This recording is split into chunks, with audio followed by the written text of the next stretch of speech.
El día de hoy vamos a platicar sobre la importancia que tienen los mexicanos en el exterior, sobre todo el grupo de mexicanos que viven y que además desarrollan sus actividades económicas y sociales en Estados Unidos.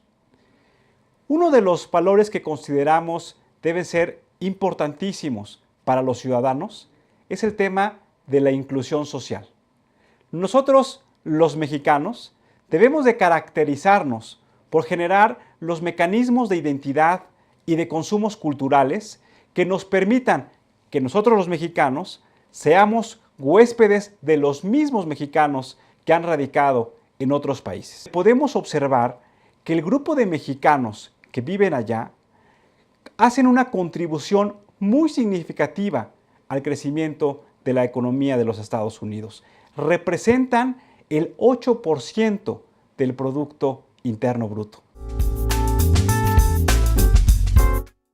Es que realmente aquí no hay mucho trabajo, entonces muchos deciden irse, digamos, del otro lado, porque se supone que allá hay más trabajo. Más que nada van en busca de oportunidades, en busca de trabajo, de mejores condiciones para su vida principalmente. ¿Para qué se van si el mismo trabajo que hay allá, pues hay aquí? Entonces lo que van a sufrir es que pues no logren pasar o que pasen hambres o todo eso. No es algo que yo esté de acuerdo, pero muchos por necesidad lo hacen. Creo que hay mexicanos que aún le dan valor a su país, digo, no es tampoco nada fácil irte para allá y de hecho conozco a dos personas que se fueron precisamente para Estados Unidos y regresaron a México. Les fue súper bien, pero no, nada como su país. Ya les empieza a gustar los dólares y olvidan a su familia principalmente. Llegan a referir a México como ay, o sea, ya salí de ahí, ya no quiero regresar, ¿no? Muchos sí regresan y hay mucha gente que conozco y que sí regresa, pero hay otras tantas que no, que hasta te denigran a ti por ser mexicano, ¿no? Ya ellos se creen americanos cuando no lo son. El que va a sufrir sí lo valora. Y el que va a otra cosa, pues no, o sea, se libró de México y está contento. Hoy tenemos la fortuna de contar con el programa de un luchador social, de una persona que le ha dedicado gran parte de su vida a muchas causas sociales y que en los últimos años se ha enfocado a trabajar con los mexicanos en el extranjero, sobre todo en Estados Unidos. Tenemos con nosotros a Helio Villaseñor, que es director general de Iniciativa Ciudadana para la Promoción de la Cultura del Diálogo. Helio, bienvenido, muchas gracias por acompañarnos. ¿Por qué el ciudadano respeta más las reglas cuando vive en Estados Unidos a cuando vive en nuestro país? Fíjate que los mexicanos en los Estados Unidos es una de las minorías que tienen más credibilidad, se le reconoce porque cumple con la ley. Es una persona que trabaja, es un hombre que trabaja hasta 2, 3 trabajos. Se le reconoce como una persona muy íntegra.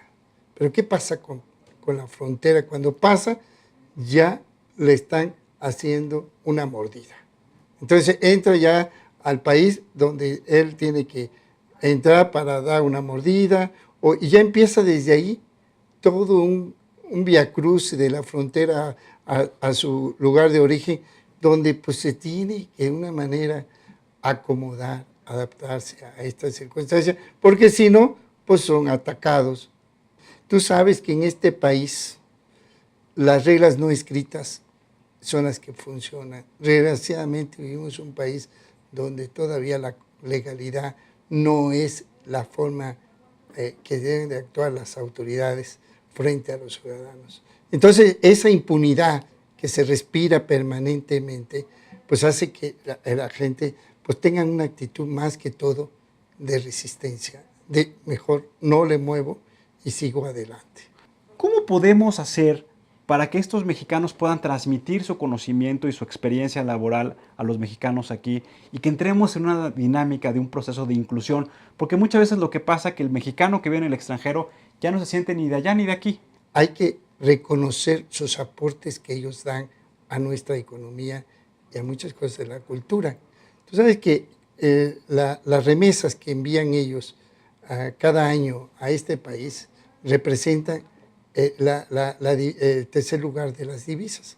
después del petróleo, después del turismo, siguen las remesas de los mexicanos. Eso significa que a través de estos 25,000 o 26,000 millones de dólares que envían cada año, ellos dan una contribución de manera indirecta a la hacienda en nuestro país, alrededor de 4,000 millones de dólares. Son un actor que contribuye en el país.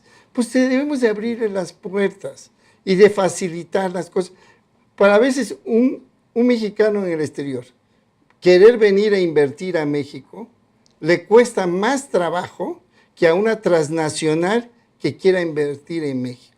Entonces, los procedimientos administrativos impiden que esta dinámica funcione y camine y le den apertura. Uno de los temas de la agenda ciudadana que debemos impulsar los ciudadanos y las organizaciones es cómo generar incentivos para ver al mexicano en el extranjero como un inversionista. Como un inversionista. Que venga a generar empleo y que detone una serie de actividades productivas en nuestro país. Fíjate que lo hace de otra manera. Hay un programa del gobierno federal que fue creado por los mismos migrantes que se llama el 3x1. Y el 3x1 es un proyecto que hacen las comunidades allá en Estados Unidos para invertir en sus comunidades de origen.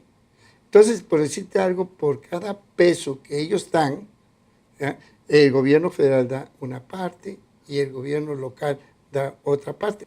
Vamos a ver, Elio, un testimonial de David Herrera, que está en Los Ángeles, que está trabajando con las comunidades mexicanas que radican allá, en donde nos narra qué está haciendo Iniciativa Ciudadana para la promoción de la cultura del diálogo.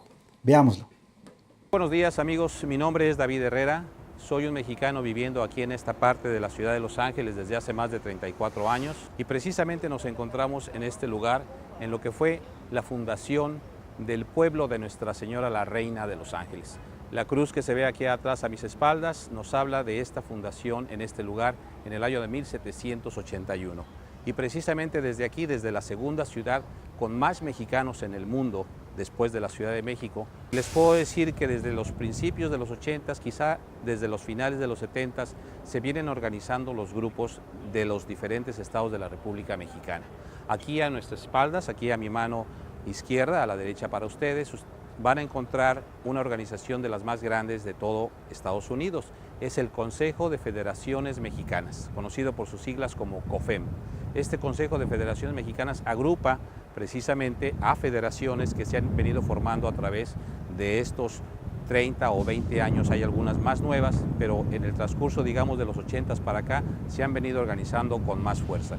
También debemos decirle que gracias a las asociaciones civiles, como en este caso Iniciativa Ciudadana en la Ciudad de México, son las que nos permiten crear estos puentes, tener estos enlaces de comunicación para los grupos organizados acá de migrantes de Estados Unidos al tener contacto con organizaciones como lo es Iniciativa Ciudadana. También tenemos que mencionar en una forma más global aquí en Estados Unidos a organizaciones como Hermandad Mexicana, como NALEO, como CHIRLA, como Carecen, como La Raza, muchas organizaciones que se han creado precisamente para defender todo tipo de aspectos en cuestión de salud, de educación, en lo particular nosotros los mexicanos, en el voto de los mexicanos en el exterior, todos conjuntos en lo que es una reforma migratoria en esta época que venimos luchando desde hace más de 25 años por ella. En fin, hay muchas oportunidades para que nosotros podamos capitalizar, pero de una forma organizada. Tenemos que organizarnos, tenemos que creer en ese concepto para que nuestra voz se escuche fuerte y nos puedan hacer caso y estar sentado en la mesa de las decisiones. ¿Qué elementos debemos incorporar en una agenda binacional de mexicanos que radican en el extranjero, sobre todo en Estados Unidos, con los mexicanos y ciudadanos que vivimos aquí? Mira, ya se han hecho muchos ejercicios sobre esto. Se han cabildeado aquí en México junto con las comunidades mexicanas que están acá, junto con los organismos de la sociedad civil, para incidir en el presupuesto federal, para que en el presupuesto federal incluyan a rubros que vayan en el terreno de la educación binacional, que vayan para fomentar los proyectos productivos, principalmente de la gente que viene de retorno, tengan forma de donde ellos puedan canalizar todo ese capital humano, lo puedan traducir en microempresas, en proyectos productivos y todo eso. Entonces hemos tocado en el terreno de la salud también y todo. Hemos tocado también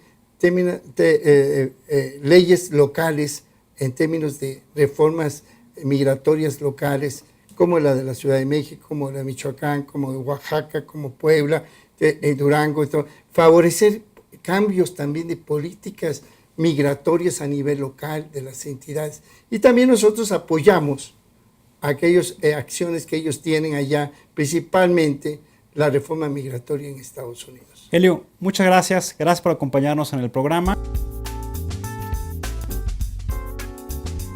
Nos acompaña Janet Arriola.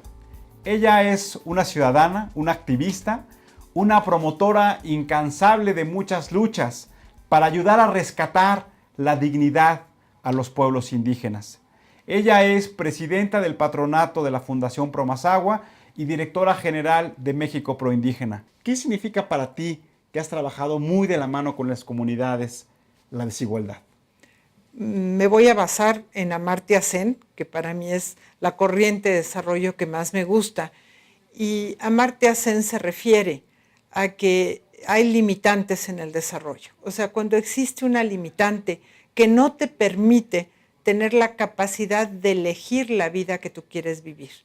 Y cuando tienes esa limitante, tienes una falta de capacidad, careces de recursos, ya sea económicos, ya sea de educación, ya sea de preparación y de capacitación para alcanzar tu ideal.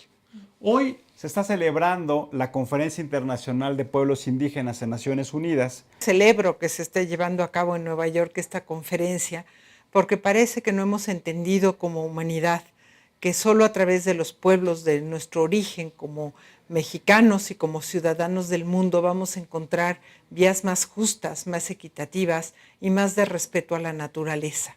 Hemos hecho reforestaciones excelentes con 90% de sobrevivencia, en donde la comunidad ha acabado las zanjas trincheras, pico y pala en mano, para que el árbol tenga una pequeña tina, y se han encargado y van voluntarios de universidades, empresas, a plantarlos, hasta del sector público han estado con nosotros y ellos los cuidan.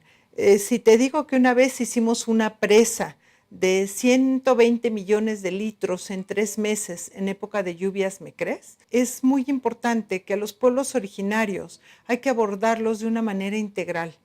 No se puede nada más decir por tener acceso a la educación o a la alimentación, como vemos muchas veces en las políticas públicas. Es cierto que ahí están uno de los datos más graves a combatirse, pero los pueblos originarios tienen que verse en su cosmovisión, en su manera integral de interactuar con sus ancestros, con su cultura, con su territorio, y solo puedes hacer esto si trabajas integralmente en todos los aspectos por su bienestar. Simplemente yo veo que mi país está mal porque sus pueblos no están bien, porque los pueblos de México son el alma y la esencia de esta tierra mexicana. Y no queremos entender que si no sabemos quiénes somos, mucho menos vamos a saber qué queremos ni a dónde vamos. Aquí en México hemos pensado que tenemos que dejar de ser lo que somos para unirnos o pensar de una forma distinta. Venimos copiando modelos de desarrollo extranjeros cuando en México, adentro, tenemos la mayor riqueza y por montones. Estas comunidades, entiendo que son una comunidad otomí, la que vimos en el testimonial, Exactamente. ha trabajado en crear nuevos invernaderos que les permita ser mucho más eficientes. Es un invernadero que hoy es parte del sistema Producto Tomate México. Okay. Ha incidido al grado que ahora en Zagarpa los cursos de invernaderos orgánicos se llevan a cabo en Acambay, en el municipio de Acambay, en el Estado de México. Estamos viendo cosas extraordinarias, cómo se han organizado, tienen camión, distribuyen el jitomate y todo es orgánico. Y eso fue un aprendizaje, porque generalmente los invernaderos se fumigan y aquí todos con lo que se fumiga son técnicas ancestrales como chile, tabaco, ajo, pero generalmente en los pueblos se inicia por la idea de que seas, como dije al principio, actor de tu desarrollo, no sujeto. No llevamos dádivas, ni despensas, ni comidas, ni nada. Los pueblos tienen que ser capaces, y más habitando en zonas rurales, de ser los productores, sus propios productores de los productos que ellos acostumbran comer, y no nada más de lograr su autosuficiencia alimentaria, sino la seguridad alimentaria de este país, y generando desarrollo local en México, que en México estamos orientados hacia el extranjero, y no hemos visto que en el desarrollo local, en el desarrollo del campo, hay una potencialidad infinita. ¿Qué les dirías tú a los amigos que nos están viendo? ¿Cómo iniciaste tú en esta actividad? Con 0 recursos, con voluntad y con actitud. Yo tuve la fortuna, gracias a Dios, de conocer a los Mazaguas. Por supuesto, 0 recursos, no sabía nada de desarrollo, nada de pueblos. Pero después de sentir esa grandeza, a mí me han dicho muchas veces que si pudiéramos replicar esto en zonas urbanas, le digo que no estaría segura, porque a mí me ha tocado trabajar en pueblos indígenas. Y los pueblos indígenas tienen una fuerza, que yo lo que había estudiado en la escuela es que combatir la pobreza es algo muy complejo, que es a largo plazo, que es muy caro y que es muy difícil. Y gracias a los pueblos, a esa fuerza indígena mexicana, yo he visto que combatir la pobreza es muy rápido, muy fácil y no es costoso. Entonces no comprendo por qué tenemos tantos pobres. Janet, muchas gracias por tu trabajo y muchas gracias por acompañarnos en el programa. Los ciudadanos que hemos visto hoy el programa estamos en posibilidades de seguir ayudando y creo que el ejemplo siempre es el mejor camino que debemos elegir.